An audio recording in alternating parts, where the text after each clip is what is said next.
Hello, I am Mrs. O'Brien. Welcome to my video on section 12.2, Moving and Additivity Principle about area.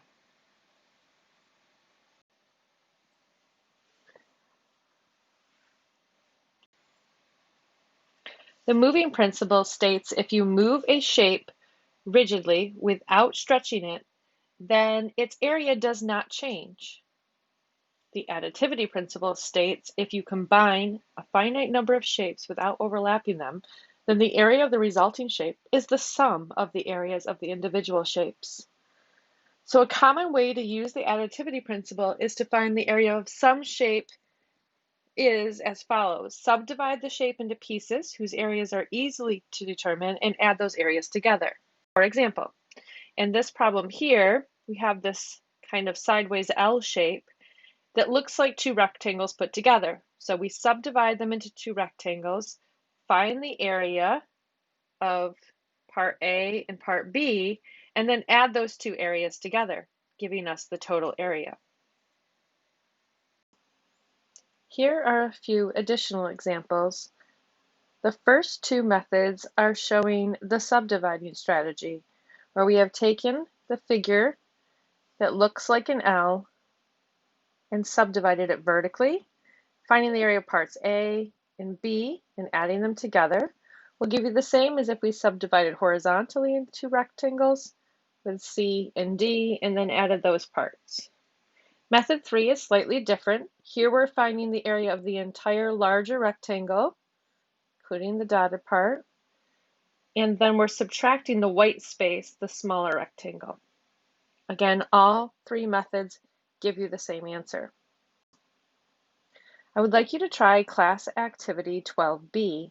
I've included a GeoGebra activity with it.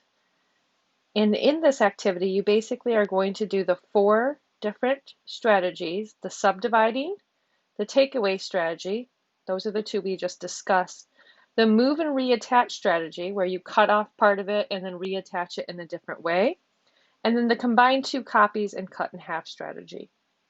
When you look at the GeoGebra template activity that I've given you, you will notice that the first 2 are the subdividing, and then this is the takeaway one. So in the takeaway one, you're going to create a larger rectangle around it and subtract the smaller part. The next one, in the move and reattach strategy, you'll notice here we want to move this piece here. So, oops, my thing's moving. So in the third strategy, here you're going to attempt to basically take off this piece and move it and relocate it to make one nice rectangle. And this is very possible because the distance from here to here is 5 and here is 5. So to separate this part and then reattach it up here, and this activity will let you move that piece. So it should let you take this part and then put it right up there, okay? And then you have to find the new distance, the length and the width. And then the strategy 4 has you duplicate the polygon and then put them together to form one larger figure, and you find the area of the total figure and divide it in 2 or multiply by 1/2 to get the area of the darker orange shaded region. Here we're finding the area of a patio by subdividing, moving, and recombining. So this figure, we don't have a nice quick way to find the area of it, but if we took off the circular portion and reattached it down here, we notice it fills in nicely, creating one rectangle. Here's another example from your textbook. What is the area of the shaded region? So here is one of these situations where we want to find the area of the total larger rectangle surrounding it and subtracting the white area. So when finding the area of the larger rectangle, it's a 3 by 5 or 15 square centimeters. Finding the area of the white portion would be a 1 by 2 rectangle, which would have an area of 2 square centimeters.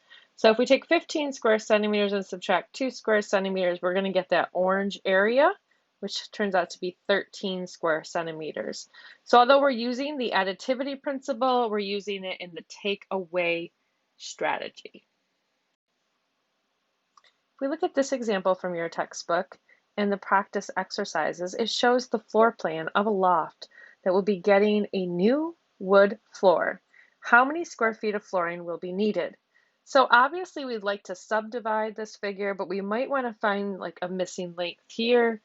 And we can do that because we know the distance from here to here, 12 and 15 make the total distance here 27. So we can use that to find this distance here, and then we can subdivide into rectangles so we can find the area. So if you look, I've subdivided this here and here. So since the total distance here is 27, over here it would also be 27 minus this 10 makes this portion from here to here 17. But what I really need is the dimensions of this little purple rectangle. Since this is 15 and this is 10, that leaves this little piece to be 5. And because the distance all the way across is 30 and from here to here is 18, that means from here to here, or here to here, is 12. So that gives us the dimensions of these three rectangles A, B, and C. I found the area of each of these down here.